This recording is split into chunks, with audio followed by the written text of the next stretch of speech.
Hello everyone, happy Independence Day to all of you. I am Ritunjay. Welcome to my channel. Please subscribe my channel and press the bell icon. On the 74th Independence Day, today we are going to discuss the preamble of the Indian Constitution. Now we are going to see what is preamble. Preamble is a brief introduction or a preface of the entire Constitution.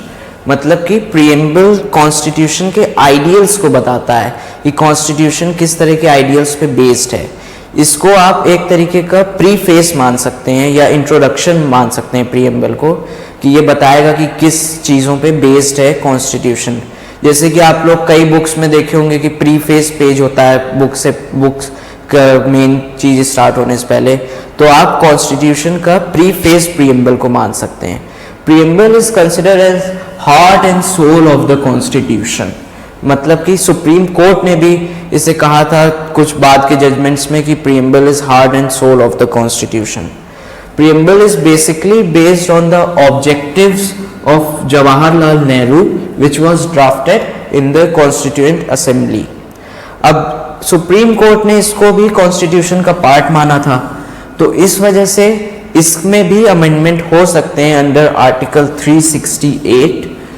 लेकिन क्या है इसमें कि इसका basic structure जो है, जो अभी हम लोग आगे देखेंगे, इसका बेसिक स्ट्रक्चर नहीं चेंज किया जा सकता. प्रीएम्बल का अमेंडमेंट्स हो सकते हैं लेकिन बेसिक स्ट्रक्चर नहीं चेंज किया जा सकता, जो अभी हम लोग आगे देखते हैं कि होता क्या है, क्या बेसिक स्ट्रक्चर. अब प्रीएम्बल की और पूरे कॉन्स्टिट्यूशन की डिज़ाइन और डेकोरेशन की थी राम मनोहर सिन्हा जी ने और आचार्य नंदलाल बोस जी ने, और इसकी कैलीग्राफी की थी प्रेम बिहारी नारायण रायजादा जी ने. अब देखते हैं कि हमारे इंडियन कॉन्स्टिट्यूशन के प्रीएम्बल में लिखा क्या है. We the people of India having solemnly resolved to constitute India into a sovereign, socialist, secular, democratic republic and to secure to all its citizens justice, social, economic and political, liberty of thought, expression, belief, faith and worship, equality of status and opportunity and to promote among them all fraternity, assuring the dignity of the individual and the unity and the integrity of the nation. In our Constituent Assembly, this 26th day of November 1949, do hereby adopt an act and give to ourselves this Constitution. अब ये तो हम लोग ने देख लिया कि लिखा क्या है कॉन्स्टिट्यूशन में.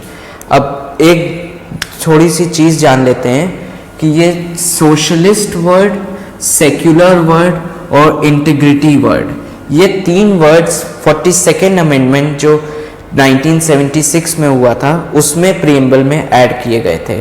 अभी जैसा कि मैंने पहले बताया कि सुप्रीम कोर्ट ने कह दिया था कि प्रीएम्बल में भी अमेंडमेंट्स हो सकते हैं, तो ये तीन वर्ड्स 42nd अमेंडमेंट में ऐड किए गए थे प्रीएम्बल में. अब एक चीज़ और आप लोगों के मन में आ सकती है कि इसमें लिखा है कि 26 डे ऑफ नवंबर 1949 पे इसको अडॉप्ट और एनैक्ट कर लिया था, तो ये 26 जनवरी 1950 से इनफोर्स में क्यों आया? इसका एक रीज़न है. 26 जनवरी 1930 को इंडियन नेशनल कांग्रेस ने पूर्ण स्वराज डिक्लेयर किया था, तो जो कॉन्स्टिट्यूएंट असेंबली के लोग थे और सारे लोग, उनके अंदर एक इमोशनल अटैचमेंट था 26 जनवरी से, इसलिए उन्होंने 26 जनवरी 1950 से इसको इनफोर्स लाए प्रीएम्बल पूरे कॉन्स्टिट्यूशन को इंडिया में. अब हम लोग इसका वर्ड बाय वर्ड मतलब समझते हैं, एक एक वर्ड का कि किस तरह से किसका क्या मतलब है. अब हम लोग वर्ड्स का मतलब समझते हैं. सबसे पहले we the people of India. अब हमारा जो कॉन्स्टिट्यूशन बनाया था वो कॉन्स्टिट्यूएंट असेंबली के 299 मेंबर्स ने बनाया था और वो इलेक्टेड रिप्रेजेंटेटिव्स थे. मतलब कि हम लोगों ने ही उन्हें इलेक्ट किया था कॉन्स्टिट्यूशन बनाने के लिए, तो उन्होंने ही कॉन्स्टिट्यूशन बनाया. तो एक तरीके से देखिए कि हम ही लोग बना रहे हैं कॉन्स्टिट्यूशन और अपने ही ऊपर इन्फोर्स कर रहे हैं. ये देखिए प्रीएम्बल में भी लिखा है give to ourselves this constitution, तो इसका मतलब हम ही लोगों ने बनाया और हम ही लोगों ने अपने ऊपर इन्फोर्स कर लिया.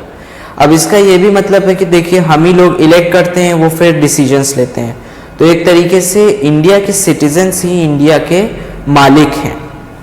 अब ये बात हो गई we the people of India की। अब आते हैं नेक्स्ट वर्ड पे, सॉवरीन। सॉवरीन का मतलब ये है कि इंडिया के जो लोग हैं उन्हीं को सारे डिसीजंस लेने का हक है, इंटरनल मैटर्स हो या एक्सटर्नल मैटर्स हो। इंडिया के लोग मतलब कि जो इंडिया के लोग इलेक्ट करते हैं रिप्रेजेंटेटिव्स को, फिर उन रिप्रेजेंटेटिव्स को ही वो अधिकार है कि वही कोई भी डिसीजंस ले सकें। No external power can dictate the government of India, मतलब कि कोई बाहरी देश, कोई भी चीज, कोई भी देश, कोई भी आदमी, कोई भी इंडिया की गवर्नमेंट को ये नहीं कह सकता कि आप ये करो, ये ना करो। वो केवल रिप्रेजेंटेटिव जो डिसीजंस लेंगे उसी पे काम करेगी। अब रिप्रेजेंटेटिव जो डिसीजन लेंगे उसका क्या मतलब, जो हम लोग डिसीजंस ले रहे हैं, क्योंकि हम ही लोग उनको इलेक्ट करते हैं। अब एक्सटर्नल मैटर्स क्या है कि एक्सटर्नल सॉवरेनिटी में क्या होता है कि इंडिया किसी भी फॉरेन टेरिटरी को ले सकता है, एक्वायर कर सकता है और अपनी टेरिटरी को सीड कर सकता है, मतलब कि इंडियन टेरिटरी को किसी फॉरेन कंट्री को दे सकता है सब्जेक्ट टू लिमिटेशंस, मतलब कि एक लिमिट में।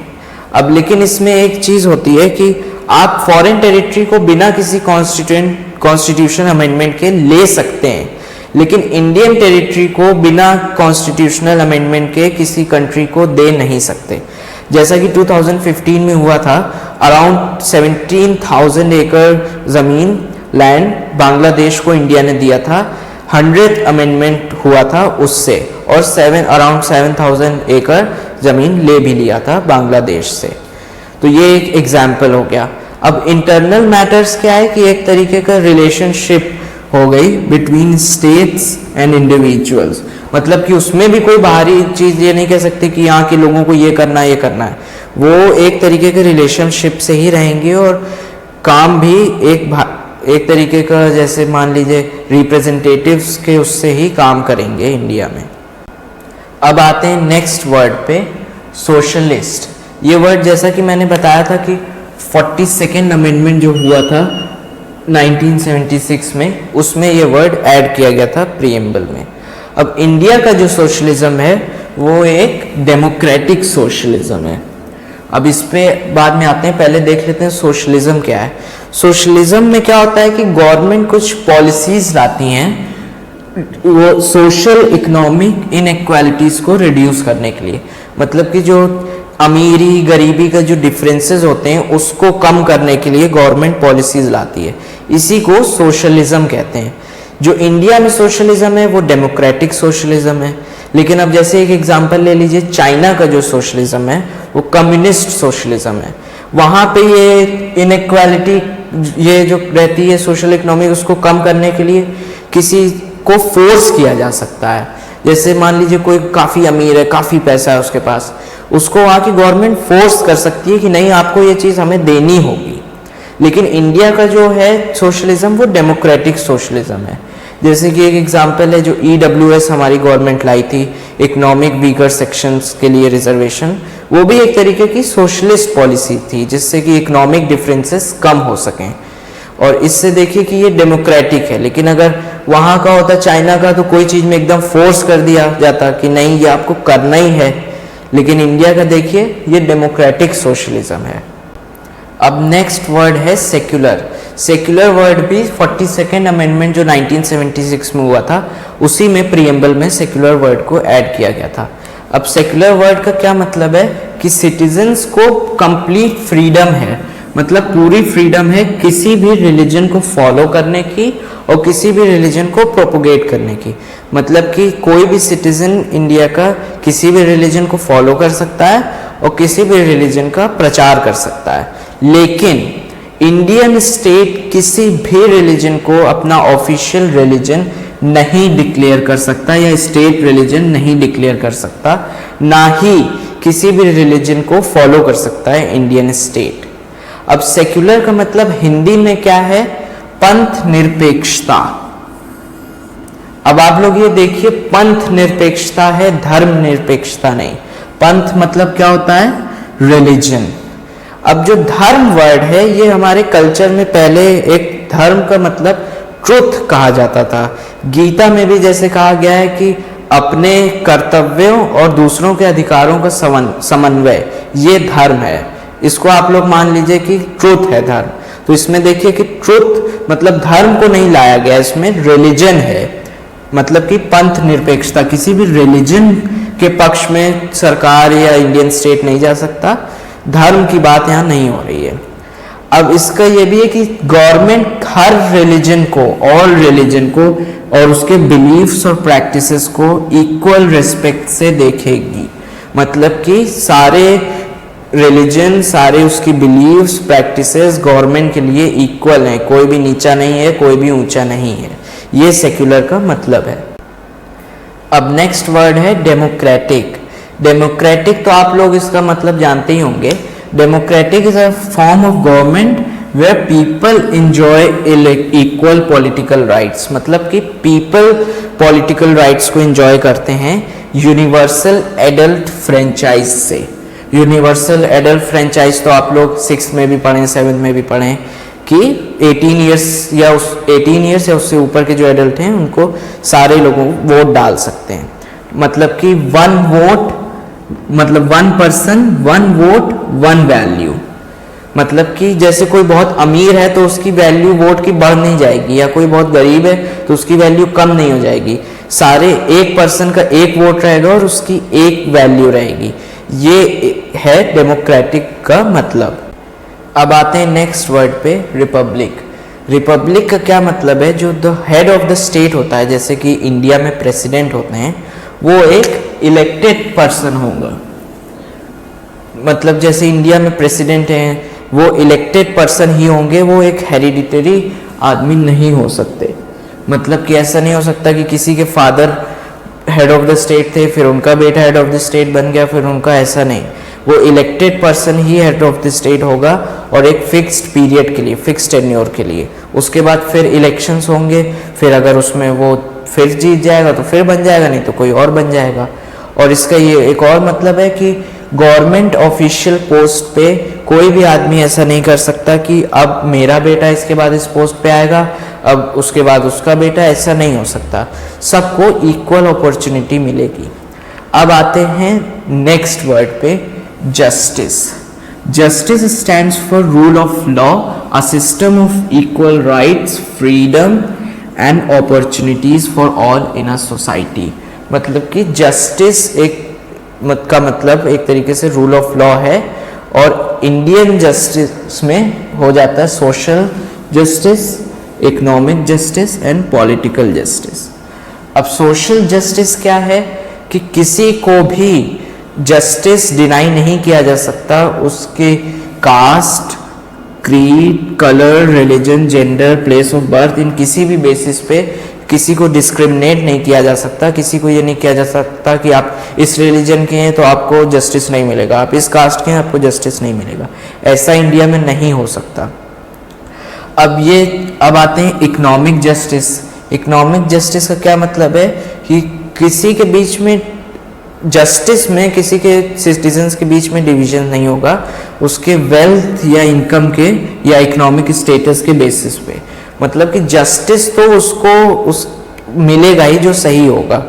कोई बहुत गरीब है तो उसको ऐसा नहीं कि उसको जस्टिस नहीं मिलेगा, कोई बहुत अमीर है तो उसको मिलेगा ही हमेशा, कि मतलब कि अगर गलत भी काम करेगा तो ऐसा नहीं।